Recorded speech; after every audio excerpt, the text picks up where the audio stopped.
Hey everyone, and welcome to the channel. So today we get to take a look at the 2024 BMW M3 CS. Huge shout out to 704 Exotics for providing this sedan for me today. Take a look at their website. That link is down in the description below. This M3 CS is finished off in signal green. They have a starting MSRP at just over $119,000.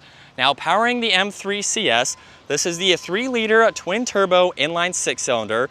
It is paired to the 8-speed automatic transmission, and it pumps out 543 horsepower, which is 40 more than the standard competition model. It pumps out the same 479 pound-feet of torque. That power is sent through the xDrive all-wheel drive system, propelling this 3,900-pound sedan, which is about 40 pounds less than a standard M3, from 0 to 60 in 2.7 seconds. It has a top speed of 188 miles an hour. It also has a fuel capacity of 15.6 gallons. You'll expect to see around 15 miles per gallon in the city, 22 out on the highway. This also has a wheelbase of 112.5 inches. Its overall length is 188.8. It has a width of 75.5, a height of 56.6, and its ground clearance measures in at 4.8 inches. Now for the CS model, this has a lot of carbon fiber. There's also a lot of carbon fiber reinforced plastics to help reduce its overall weight. As we take a look up front, you'll notice that there's a lot more carbon fiber. So take a look at this very large front splitter finished off in carbon fiber. There's also more air inlets with the carbon fiber, and even a little bit more simple of a grille compared to the standard M3 Comp.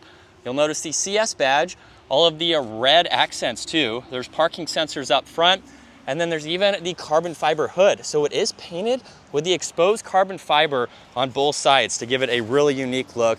And then we have that traditional M3 front end design with the massive kidney grille and all of those contoured edges to give it a great look. Now, as we work our way to the side, this has a really nice set of wheels. They're finished off in matte black. This also has the body colored brake calipers there, which is a nice touch. Now, it's interesting to see there's gloss black for the lower side skirt instead of carbon fiber. There's also more gloss black for that trim accent. There's the power folding side mirrors with the carbon fiber mirror caps along with a turn signal.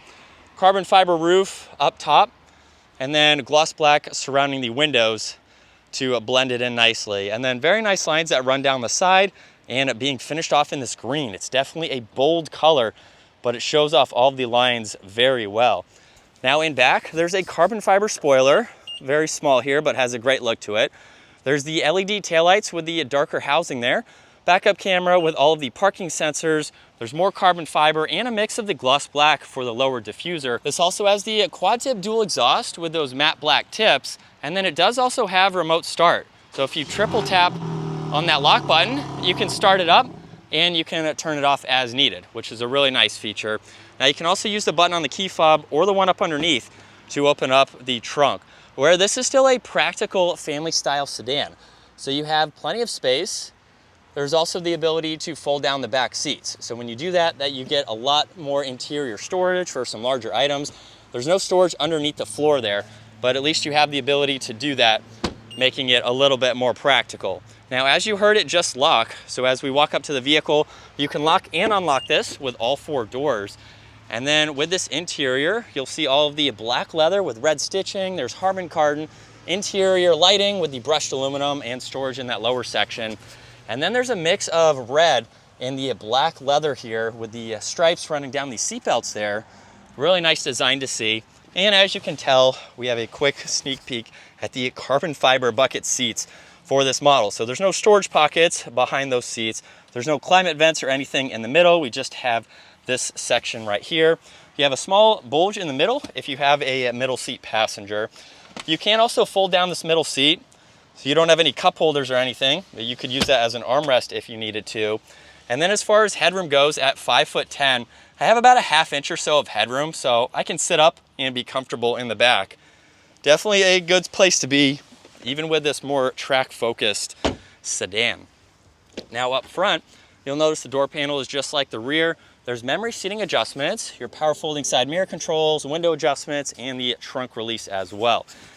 M3 CS is also down on the door sill, and then take a look at the carbon fiber bucket seats from the front with the CS badge, all of the red. These are also power operating. So all those adjustments are down on the side, even with the lumbar support too. Now you'll notice We have very high thigh bolsters there, so it does take a little bit of wiggling to get over those and then to hop in.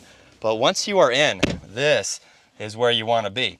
Now this also has the Alcantara steering wheel with the red stripe. You have all of your M controls, carbon fiber on the paddle shifters, as well as the rest of these accents here. But let's start this back up and take a listen to this CS.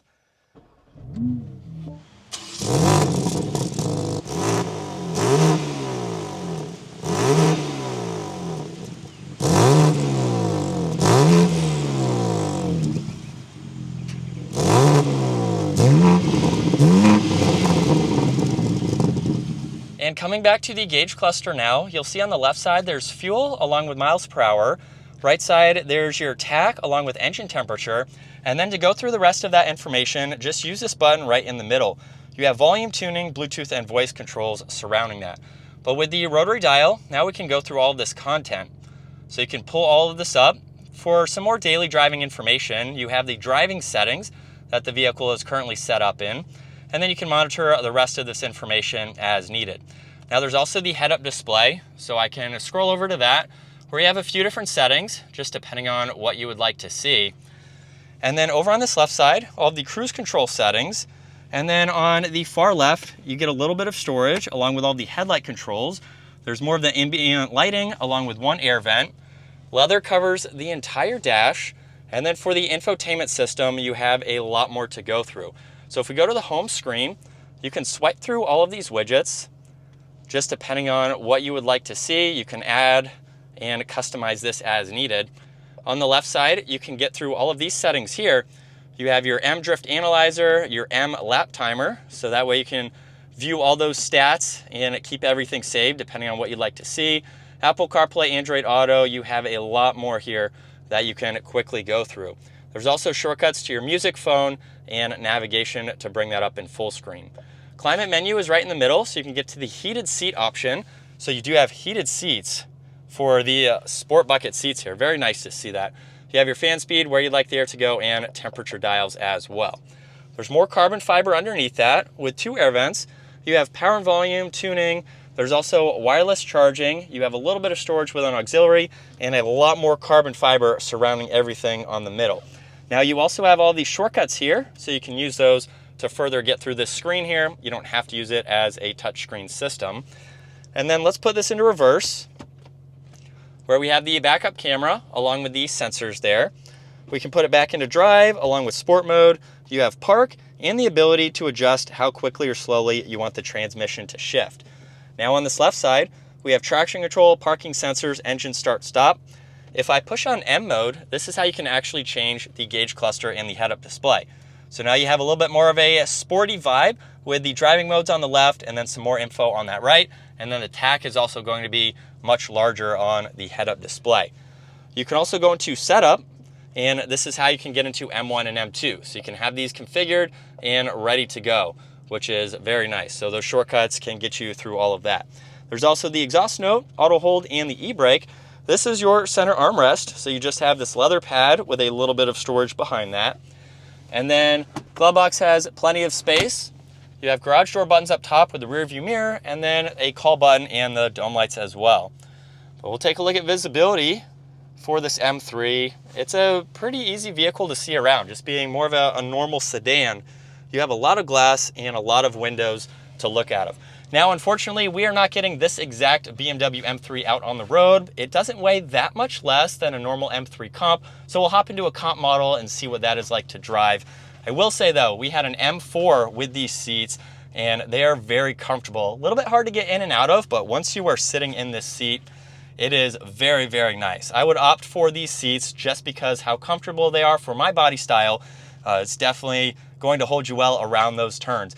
But aside from the seats, some of the extra carbon fiber Alcantara on the steering wheel, it's going to drive very, very similar to the M3 Comp. So let's hop into one and see what it's like. As we set off now behind the wheel for the BMW M3, I get to drive this quite a lot, surprisingly, including the performance suspension. So pretty much every M3 that I've ever been able to review has had just the normal suspension. This performance suspension is about a $3,000 option, and so far, it's kind of hard for me to tell. It does feel a little bit stiffer. I was in an M3 last week, And so I'm trying to kind of do that back to back in the week there. But it doesn't feel backbreaking, harsh, anything like that, especially in efficiency and all of that. But once we put it into M2 and we take some of these turns here, this is really where that's going to shine. I mean, I didn't even move in this seat. The car was very well planted, and I'm just going at normal speeds. So this performance suspension is going to be a huge benefit as far as more performance style driving than what I'm doing today. But as far as just driving it like normal, it's not something like track only. This is something that you could still daily drive and have some fun with. But the M3 is a fun sedan to drive. Real quick on me calling this a family sedan, because I've had a lot of comments about that. This is a practical sedan. Regardless of its performance, this is a practical sedan that you can drive. It just so happens to have a crazy amount of power and performance. So yes, this is a family sedan. I would put my kids' car seats in the back and have a vehicle that I can have fun with and still have the family with me. So let's give it a small acceleration. And just a mild acceleration, we're up to speed. And that was with the transmission and the quickest shifts. And that's another thing that I love about this, with it being something that you can daily drive. You can tone this down to just drive in traffic. You can drive in rush hour traffic and have the have the transmission shift how it should in those situations. And then you can have it shift in your performance driving situations as well. So it's a really good blend to drive this every day. It would be a lot of fun no matter what style driving you are doing. And you have the option to go into that M drift analyzer. So I think you can put this into rear wheel drive, so that way you can drift with your M3 and go just to that next level if that's something that you choose to do in your six-figure sedan. But it's not all that loud either with the exhaust on at the moment. It's what you would expect, I guess, for a family style vehicle like this. I do wish it was a bit louder, but it still has a good sound to it nonetheless. Definitely pretty good under those accelerations. We have the paddle shifters too, which are really nice. We also have these sport bucket seats. They're one step below the full carbon fibers, which I would get because I've been in them before and I think it's a really good seat. But this is something more usable and suitable for daily driving. And from second gear, here we go.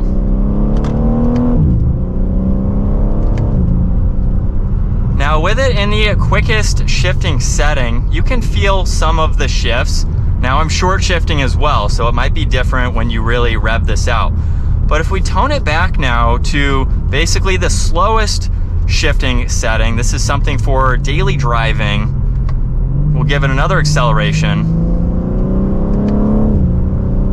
Even with the short shifting that I did, a lot smoother than in the quickest shifts. Now, it's not good or bad either way. It's just going to help adapt the vehicle to the driving that you're doing for the day.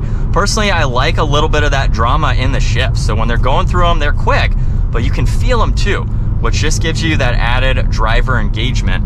And this is what it's like to be behind the wheel for the BMW M3. Such a fun vehicle. There's also a huge spread in the MSRP and the different trim levels that you can go with, because you can get a manual transmission as well. You can also get the Competition with rear wheel drive or the all-wheel drive like we are in right now. So, and the color options too. So there's a whole lot that you can get for this to best suit it for your needs and what you want. But every time I drive these, it is a car that I really want to own at some point. Personally, I would want to go with the manual transmission, but it's so much fun to row through these gears just as much. So it's a hard one for me. I think I would want to go with the manual.